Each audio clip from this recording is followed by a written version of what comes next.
तो कक्षा 10वीं के सभी प्यारे छात्रों का एक बार फिर से स्वागत है।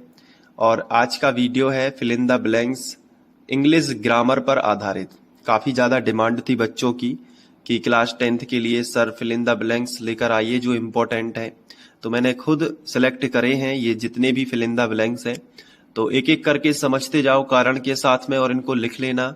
बिल्कुल भी ये वीडियो हल्के में मत लेना क्योंकि इन्हीं में से आपको बोर्ड एग्जाम में फिल इन द ब्लैंक्स आ जाएंगे। पहला दिया गया है कि ही नोज द बॉय, ठीक है, वह लड़के को जानता है। और फिर यहाँ पे एक खालिस्तान है, इसमें विच, हु या वेयर तीनों में से कोई एक आएगा। फिर इज वियरिंग, वियरिंग मतलब पहना हुआ है, ठीक है। अब ब्लू शर्ट, नीली शर्ट उसने पहनी हुई है, ठीक है। तो अगर हिंदी नहीं भी बनती है तो पहला शब्द आपको यहाँ पे देखना, ये जीवित है, बॉय एक सजीव है। अगर यहाँ पे लिखा होता था बैग, तो बैग क्या होता है, एक निर्जीव होता है। तो यहाँ पे अगर कोई नाउन है जो सजीव है तो हु का प्रयोग होता है। और विच का प्रयोग कब होता है, जब यहाँ पे कोई निर्जीव वस्तु है, जैसे द बैग, द बुक, है ना, द स्कूल, कुछ भी जो जिसमें जान ना हो तो विच लगा देते। और वेयर का तो सवाल ही नहीं उठता क्योंकि वेयर जो है तब लगता जब इस वाक्य में क्वेश्चन मार्क होता। पहली निशानी तो ये है। या फिर बीच में लगता है लेकिन स्थान दिए गए हों, यहाँ पे कहीं भी कोई स्थान का नाम नहीं है तो वेयर तो काट दो। अब विच और हु में से कौन जीतेगा, हु जीतेगा क्योंकि हु जो होता है ये सजीव के लिए होता है, तो द बॉय। तो मैं उस लड़के को जानता हूं, हु मतलब कि जो कि, इज वियरिंग यानी जिसने पहना हुआ है ब्लू शर्ट, ठीक है, तो हु लगा देना। नेक्स्ट है his brother is Khalistan RJ. तो आरजे को पढ़ने से क्या आता है, क्योंकि आर्टिकल है तो पढ़ने से ही लगा सकते हैं, आर और जे। तो आरजे में हिंदी का स्वर आ रहा है इसलिए एन का यूज होगा, तो आप यहां पे क्या लगा सकते हो, एन। तो his brother in RJ in local radio channel. तीसरा दिया गया है कि देयर इज नॉट खालिस्तान water in the pool. Negative sentence है तो सम, एनी और मैनी। मैनी का मतलब तो बहुवचन में होगा, तो फिर ये तो हो नहीं सकता क्योंकि बाटर है तो बाटर को काउंट नहीं कर सकते। लेकिन एक चीज जरूर है, सम और एनी। तो पहली बात याद रखना कि मैनी शब्द इसलिए हटा दिया कि मैनी का क्यों नहीं हो सकता, क्योंकि यहां पे बाटर है, बाटर को गिनती में गिन नहीं सकते, ठीक है। अब बात करते हैं सम या एनी में से क्या लगेगा। तो सम शब्द जब लगता, जब अफर्मेटिव सेंटेंस होता मतलब नॉट ना होता तो सम लगा देना। लेकिन यहां पे नेगेटिव सेंटेंस है तो एनी शब्द आएगा। तो there is not any water in the pool. हमेशा याद रखना अगर नेगेटिव सेंटेंस है और एनी ऑप्शन में है तो एनी ही चाप दो, बिल्कुल सीधी सी बात है। तो एनी शब्द आप लगा सकते हो। नेक्स्ट है खालिस्तान आई टेक यूर पेन। तो यहां पे अब पेन लिया गया है, टेक। अब यहाँ पे खाली जगह छोड़ी गई है तो क्या लगेगा, देखो यहाँ पे आज्ञा ली गई है पेन उठाने की या पेन लेने की, तो मे शब्द यूज होता है आज्ञा लेने के लिए। तो may I take your pen, जैसे आप क्लास में घुसते हो तो बोलते हो मे आई कम इन सर, तो आप आज्ञा लेते हो। वैसे ही मे आई टेक योर पेन, क्या मैं तुम्हारा पेन ले सकता हूं, यहाँ पे क्वेश्चन मार्क होगा क्वेश्चन में। तो may I take your pen, तो ये आज्ञा ले ली गई है, ठीक है। वी खालिस्तान follow the traffic rule. We follow यानी कि हमें पालन करना चाहिए ट्रैफिक रूल यानी यातायात के नियमों का। तो चाहिए शब्द अपने आप ही मुंह से निकलता है, तो शुड यानी चाहिए, तो SHOULD शुड, ठीक है, लगा देना। इसके बाद छठवां दिया गया है कि आई हैवंट बॉट खालिस्तान मिल्क टुडे। ये हैवंट लिखा है ना, इसे हम हैव नॉट भी पढ़ सकते हैं। ये आधुनिक अंग्रेजी में ऐसे लिखने लगा है, लेकिन पहले कैसा लिखा जाता, हैव नॉट। मतलब ये जो है ना इसको ओ बोलते हैं। तो ये नेगेटिव सेंटेंस है तो बिना देखे एनी लगा दो बस। नेगेटिव सेंटेंस है, एनी का यूज करो, बिल्कुल बेफिक्र होकर, कोई टेंशन लेने की अलग से जरूरत नहीं है।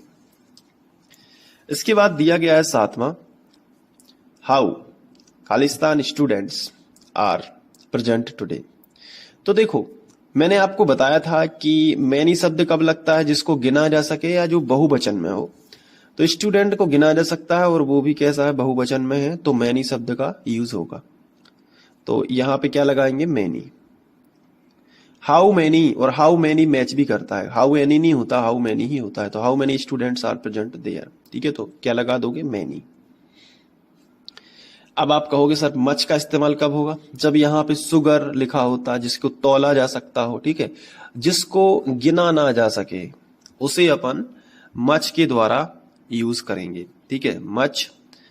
और जिसको गिना जा सके उसे मैनी। जो एक वचन हो वो मच, जो बहुवचन हो वो मैनी, ऐसे भी बोल सकते हो।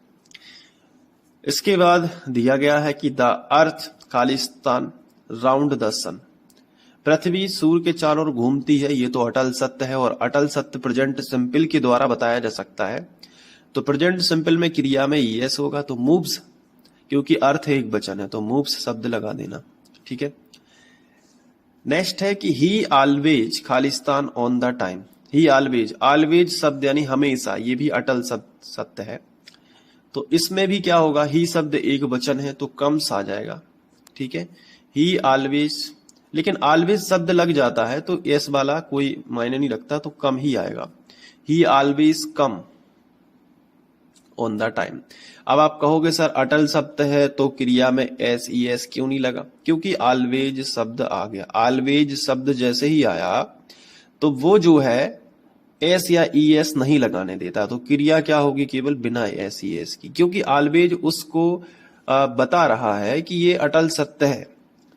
जबकि यहाँ पे अटल शब्द बताने के लिए कोई दूसरा शब्द नहीं है, क्रिया को ही बताना पड़ेगा, तो मूव्स हो जाएगा, ई एस लगेगा। यहाँ पे ऑलवेज शब्द नहीं है क्योंकि, और ऑलवेज है तो ऑलवेज, एवर, नेवर ऐसे शब्द जब भी जुड़ते हैं, ऑलवेज, एवर, नेवर, ठीक है, यूजुअली, जर्नली, रियली, ऐसे शब्द, तो वो क्या होते हैं, एक अटल शब्द अपने आप लेकर आते हैं, तो क्रिया में एस ई एस नहीं लगाते।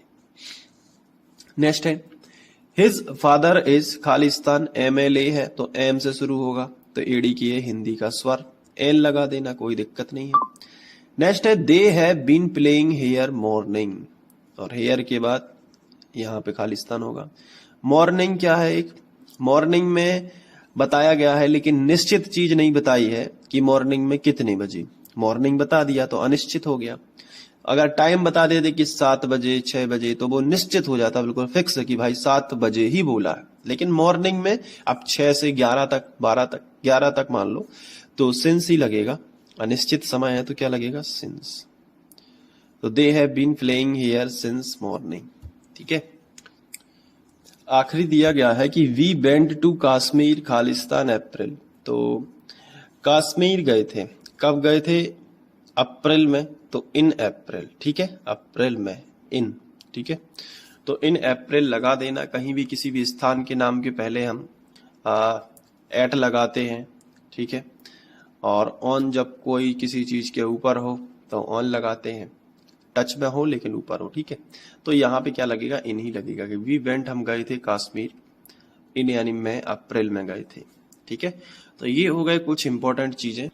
मैंने आपको total 12 fill in the blanks बताए हैं और इनको समझाया है, तो अगर इस आधार पे कुछ और भी आता है तो उसको भी आप टिक कर पाओगे। और ऐसे ही इंपॉर्टेंट वीडियोस देखने के लिए आप यूट्यूब पे सीधा सर्च कर सकते हैं फ्री ऑनलाइन कोचिंग, जो कि चैनल का नाम है। तो आप वहां से परीक्षा के लिए काफी हेल्पफुल वीडियो देख सकते हो, वो भी शॉर्ट लेंथ में, मतलब बहुत ही छोटे छोटे वीडियोस में काफी कमाल की जानकारी आपको दी जाएगी। मिलते हैं नेक्स्ट वीडियो लेक्चर में, तब तक के लिए बाय, अपना ध्यान रखना, थैंक यू।